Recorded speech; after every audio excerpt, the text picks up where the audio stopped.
Good morning, you guys. Your boy Bill Mahari here, represent Mahari Nation Sports Podcast.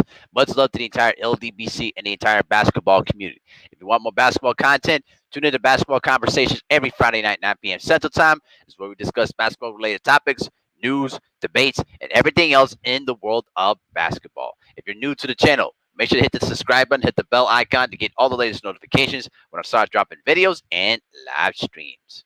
Okay, so this was just breaking news yesterday. Um, this was a report coming out from Adrian Wojnarowski of ESPN, and that the New York Knicks are nearing the finalizing a deal to bring in Tom Thibodeau to become the next coach of the New York Knicks. According to the sources, um, the New York Knicks are basically finalizing a 5-year deal to bring in Tom Thibodeau, who previously just coached the Minnesota Timberwolves for only about 2 seasons. All right. So Knicks president Leon Rose and agent Spencer Breckert of CAA Sports were working on Saturday to complete contractual terms and sign an agreement in the near future. So this pretty much completes a 2-month searching process, with Tom Thibodeau being as their lead candidate. All right. So what the Knicks are hoping for in this whole concept is that they're hoping that Thibodeau's history of player development as a head coach and as an assistant could put together a program that would basically restore the basically the competitive infrastructure of the Knicks that was basically been broken for decades. And right now, at this moment, both Leon Rose and Thibodeau are basically inheriting a roster that needs major upgrades if they're going to contend in the Eastern Conference, which I don't know if that's even possible. But but this year, during that condensed season, the Knicks finished 21-45, and they missed the playoffs for the 7th straight year. The thing with Tom Thibodeau is that you know Tom Thibodeau has had a decent coaching career. He's had good results in places where he's been to, but he's had a very mixed review in terms of burning out his players, running his players to the ground, and basically overusing his star players. Just the names of Derrick Rose, Joakim Noah, Luol Deng. You know what I'm saying? I mean, the list goes on and on about what this guy's done as head coach in Chicago, in Minnesota, and now he's going to be inheriting a roster of a lot of nobodies with some good Robinsons like Mitchell Robinson and RJ Barrett are basically the two young studs of that team at this moment. But right now, Thibodeau at 62 years old, you know what I'm saying? He just came off of a 2 year stint with the Timberwolves that concluded basically with helping lead the franchise to their first playoff appearance in 14 years. But then the next year, everything went down under after Jimmy Butler, who they traded for to bring in to help them lead to the playoffs. Everything went down south, and most of you and all of you guys know what happened from there.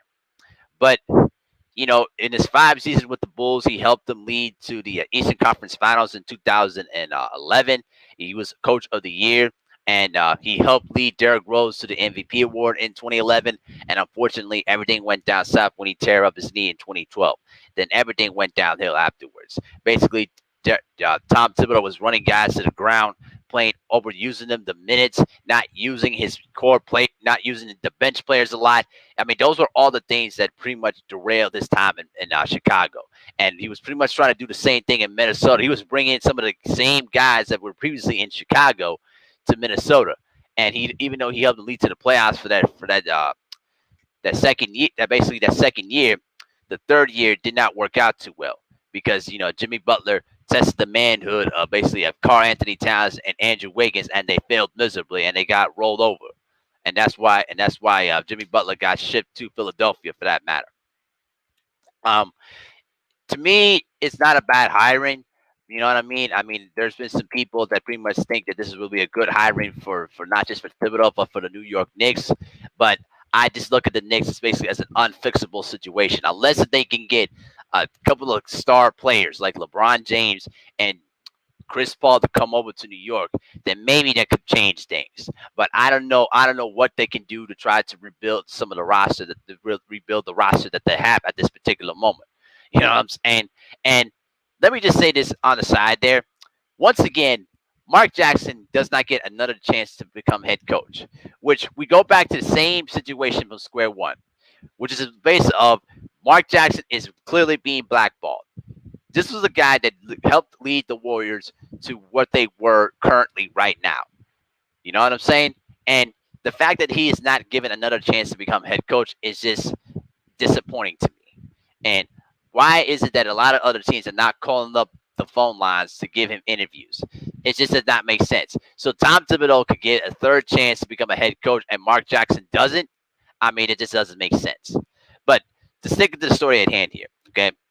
Um, I think that this could work out well if if they basically recruit and basically scout the right pieces that can help reset the winning ways for the New York Knicks. But it all starts up from the top. If Jane Stone don't get in the way, if they just let the people work, let the executive and let the people in their basically in the personnel decisions do their job and bring in the people that will help them in their winning ways, then I think it could be a slam dunk deal for them. But it just depends how they take with this. You know what I'm saying? And just remember this: Tom Thibodeau is notorious of burning out a lot of his players and running his players to the ground. So you better hope that Tom Thibodeau can finally stop, doing the errors of the same ways again. Because if that happens again, you're going to get the same old stuff that you saw in Chicago and what you saw in Minnesota. I just thought to let you know about that. Okay, so he was an assistant coach with Jeff Van Gundy back in 1996 all the way up to 2004. You know what I mean? He's basically a native from Britain, Connecticut, and he's gotten some good reviews from people like Steve Clifford, who's basically a close friend with him. He's now the coach of the Magic, and he thought that this would be a great news. It was a great thing for him. And then DJ Augustine, who also played for Thibodeau in Chicago, he had his best years with Tom Thibodeau, and he appreciated how hard he coached. This is what DJ Augustine said, and quote, "For me, it was great. I've heard a lot of stories about Tibbs, but for me, it was great. If you don't want to play for a coach that is going to really coach you and be hard on you, you don't want to be great. So I love playing for Tibbs. He was a great coach, great guy, great motivator. So I'm really happy for him, and I'm excited he got the job. That's a great job for him and for that organization." End quote. So we'll see how this goes. I just tend to think that it's only going to be a matter of time before he starts burning out some of the players on his team, and he's going to have another underachieved result that he pretty much was looking for. I mean, when you got that young talent in Minnesota and you couldn't get anything done with that, that really goes to show you how much he just is not as good as a player development player as many people thought he could be. And so we'll see how this goes. We'll just see how what he's been able to do with the talent that is assembled right now, and we'll see what kind of free agents they'll bring in to try to compete once again. But this is going to be this is not going to be a quick fix, Knicks fans. This is not going to be a quick fix. This is going to be a long-term building process. The only way they're going to get good is they're going to bring in some good. They're going to develop Mitchell Robinson and R.J. Barrett to all-star caliber players to bring in the top free agents that are going to help you to help your team get to the championship level. Because right now the Brooklyn Nets have already are way ahead with Kyrie Irving and Kevin Durant. And if they can pull off a deal, getting Zach LaVine to come over to the Brooklyn Nets, I'm gonna save a video for that though tomorrow afternoon though, later on today, guys, because there's gonna be a lot more about this, and I'm gonna really expand more about that. But that's just my 2 cents on the whole thing. I hope that it works out for them in the end. You know what I'm saying? But let me know what you guys think in the comments. Do you think Tom Thibodeau is going to be a good fit for the Knicks, or you think it's going to be another disaster waiting to happen? But tell me what you guys think in the comment section.